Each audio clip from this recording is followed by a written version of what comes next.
Hello, and welcome back to the History of Egypt podcast, episode 164b, Renovation Station. This is part 2 in our look at the monuments of Horemheb in the Great Temple of Karnak. Today, we explore some of the king's lesser-known but still fascinating works, including his efforts to renovate, remodel, and even move monuments of earlier kings.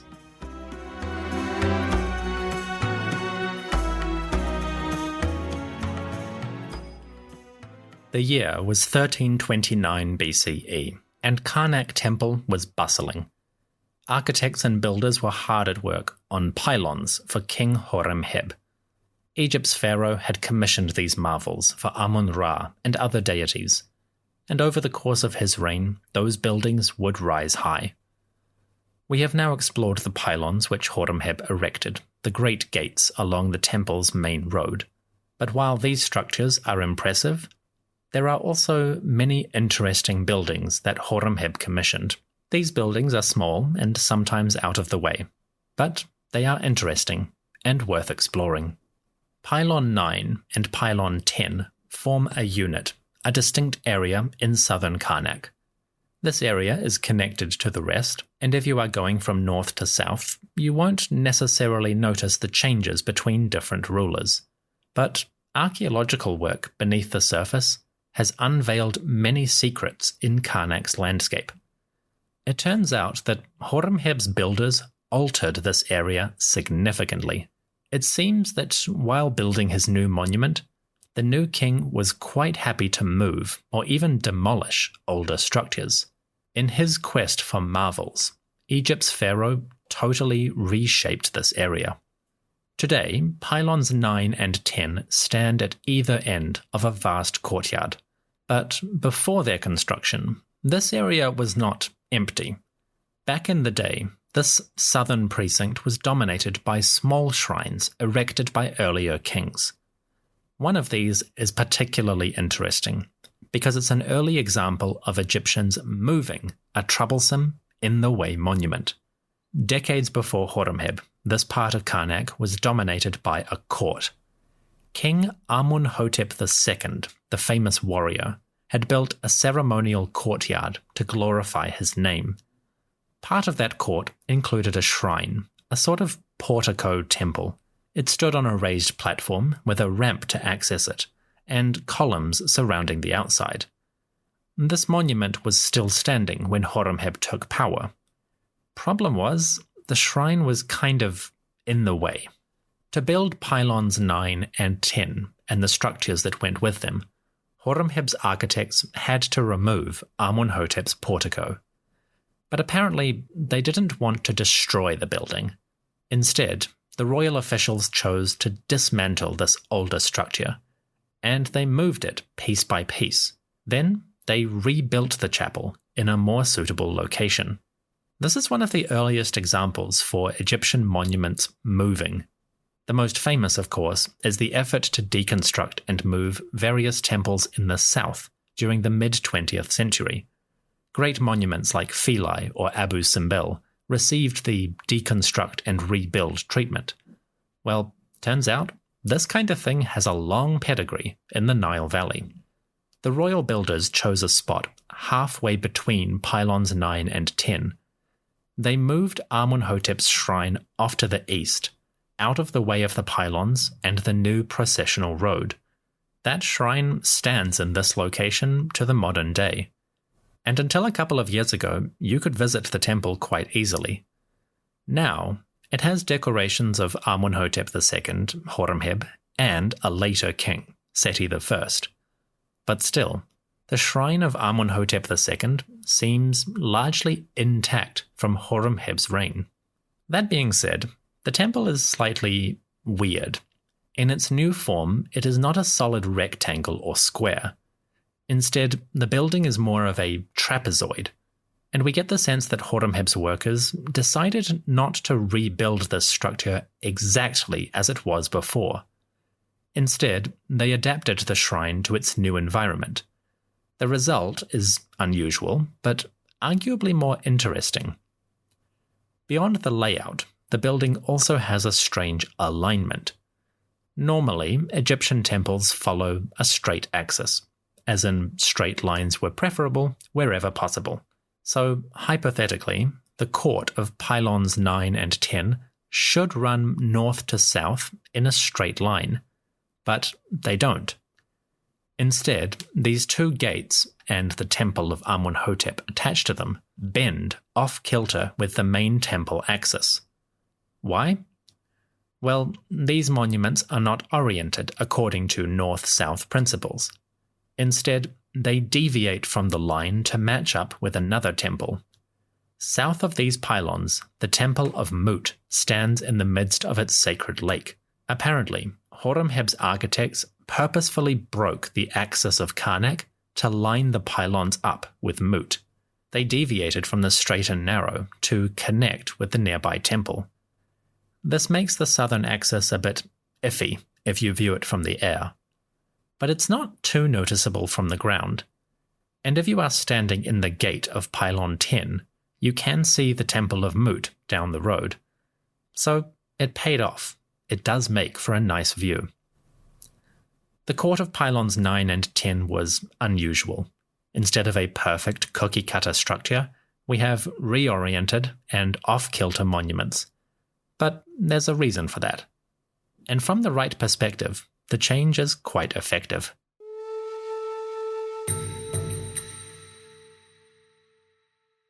Once the pylons went up and those older monuments were moved, Horemheb's artists could decorate the new walls and buildings. They did so in grand fashion, with scenes showing Horemheb before the gods, and images of royal, imperial power. Scenes from this court survive on various blocks. They show foreigners coming before the pharaoh. Some approach voluntarily, bearing tribute.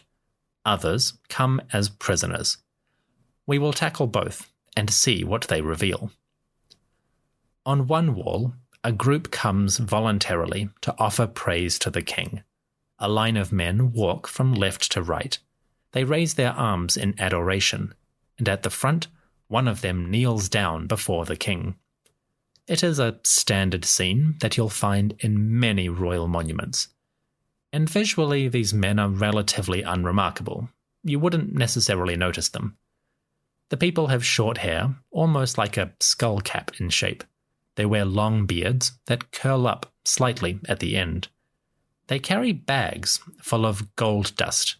They also bring ostrich feathers and eggs, animal skins, and long strips of cloth. Their faces are generic. You wouldn't pick them out of a crowd. At a glance, these men seem unremarkable, but the hieroglyphs tell a different story. Quote, "The great ones of Punt say to the king, 'Hail to the king of Kemet, the Black Land, the son of the 9 bows. As you live, we have not known Egypt, and our fathers have not entered it. Give us your favor beneath your 2 feet.'" End quote. Apparently, the chieftains come from Punt, that famous land to the far south of Egypt. They bring gold and good things, products of their land, and they honor Horemheb as the son, or Ra, of Egypt's traditional enemies.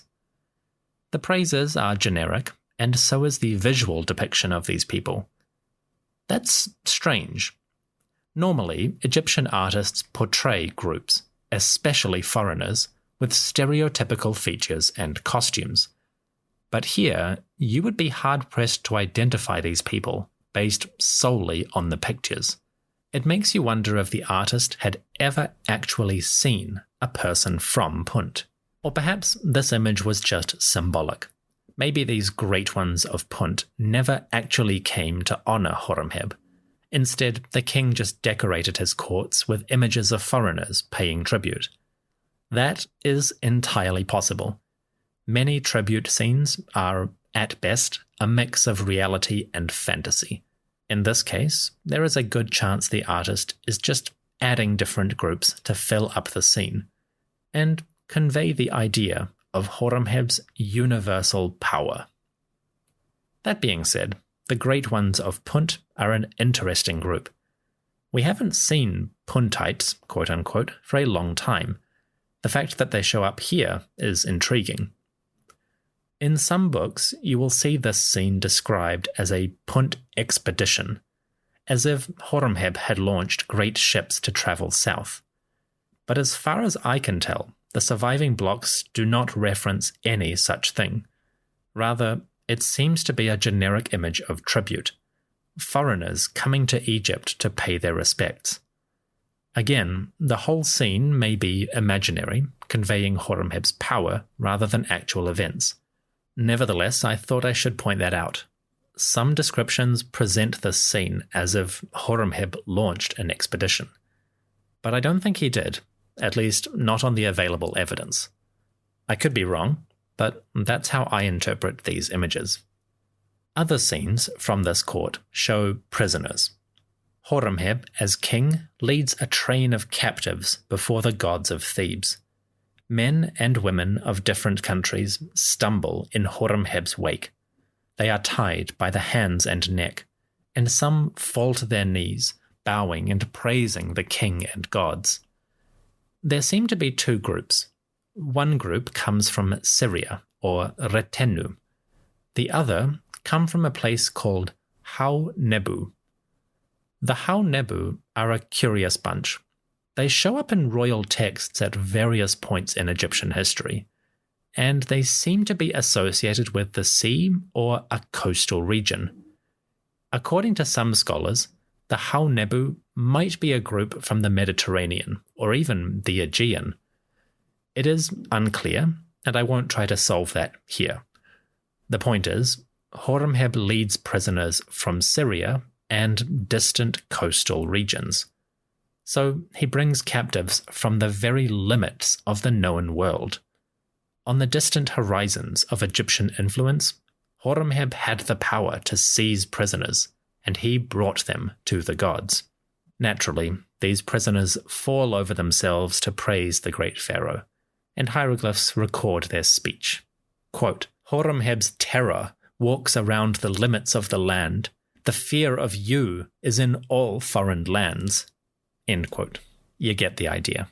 The king emphasizes his military imperial power, his ferocity, his ability to defeat all foreigners. Put that together with the puntites from before, and you have a sense of Horemheb's empire. The pharaoh claimed power over groups from the very limits of the world. From the north and the south, they came to praise the pharaoh. And of course, the gods he worshipped. After constructing his pylons and moving the edifice of Amenhotep II, Horemheb made other changes to Karnak. One change that I quite like was dedicated to the god Thoth. Horemheb had an abiding interest in Thoth, or Jehuti. In his coronation inscription, the king claimed the attributes of that god. He described himself as learned, excellent of speech, and his actions being like those of the ibis bird, a symbol for Thoth. And in his private monuments, like statues, Horemheb recorded prayers and hymns to the great lord of knowledge. Jehuti, Thoth, was one of Horemheb's favorite deities. He honored that god at Karnak. If you visit Karnak Temple today, you will probably walk past the sacred lake. The enormous rectangular pool dominates the southeastern area of the temple. It is a beautiful spot. I'd love to row a boat on it someday. But the pool is not my focus. What I'm interested in is the rubble just past this lake. The sacred lake is beautiful and functional. It separates the religious buildings, the sanctuaries and shrines, from the more mundane areas.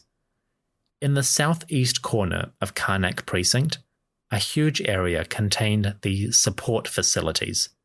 This is where the priests lived, where workers delivered supplies, and where offerings were prepared. Imagine Karnak on a busy day, all of that food, drink, incense, pottery, all of those animals. All of that required preparation, and Karnak had an enormous work area for preparing those goods. Horemheb contributed to this area in a small way. He built a shrine for Thoth, In the 1970s, excavations near the sacred lake found a small rectangular building. It was modest, just a couple meters wide, and it only had one room. This chapel seems to be a way station, a stopping point on the road from Karnak's support facilities to the greater temple. As the excavators uncovered this building, they found blocks with hieroglyph inscriptions. The texts read, quote, "The Lord of Appearances, the beloved of Amun, Horemheb, beloved of Amun-Ra, given life like Ra, eternally." End quote. So this tiny chapel seems to be a monument of Horemheb. But what was its purpose? Why did he build this tiny little shrine? Hieroglyphic texts on the stone blocks give a hint at the chapel's purpose. In one section, from later history, texts reference the god Thoth, Jehuti. They speak of Thoth with the epithet Sehetep Netcheru. Sehetep Netcheru translates as one who satisfies the deities. This is a reference to Thoth, Jehuti, in his role of scribe and accountant for the gods. In the complex world of Egyptian religion, deities served functions in this world and in their world. In this world, Jehuti was responsible for organizing and collecting the offerings for each god. That gives a hint to this shrine's purpose. Based on its location, between the religious buildings and the support facilities, we can guess that Horemheb's shrine stood beside a path, the path leading from the warehouses and processing areas to the main shrines and sanctuaries. So logically, porters and assistants would pass this chapel on their way to deliver goods. And as they carried those loaves of bread, piles of vegetables, cuts of meat, jugs of wine, and countless other items, they would pass by Horemheb's shrine. If they did, they probably stopped to offer each item to Jehuti, or Thoth, the one who satisfies the deities. Doing that, the Lord of Wisdom would bless the offerings, making them suitable for the gods. So it's possible that this tiny chapel, this way station, helped connect the mundane world of bakeries, butcheries, and processing facilities with the sacred world of hymns, prayers, and offerings. Perhaps Horemheb's tiny shrine was a stopping point in the network of worship.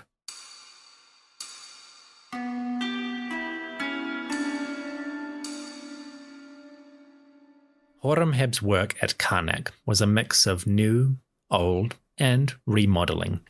His great pylons added much to the overall temple, and the secondary works added their own flair to Karnak precinct. Old monuments received new life when architects dismantled them and rebuilt them in new locations. And even tiny buildings, like a shrine for Thoth, could serve a valuable purpose. These buildings are worthy additions to Karnak, and some of them remain standing today. They're not the most famous parts of the temple, but they do have wonderful stories to tell. And yet, there was more. Horemheb did not just add to Karnak.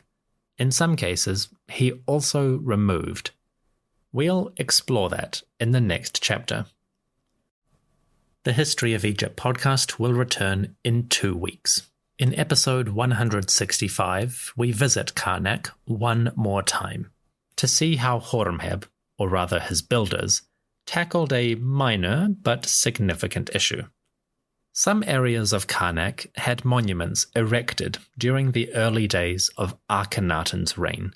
These monuments may have been an issue for Amun-Ra and his priests. Next time, we will see how Horemheb's builders tackled that issue, and also how they approached other rulers who left monuments in various places. The new pharaoh was not averse to dismantling the monuments of earlier monarchs. That included Akhenaten and Nefertiti, but also Tutankhamun, and even a famous ruler of the Middle Kingdom. That is next time on the History of Egypt podcast. Thank you so much for joining me.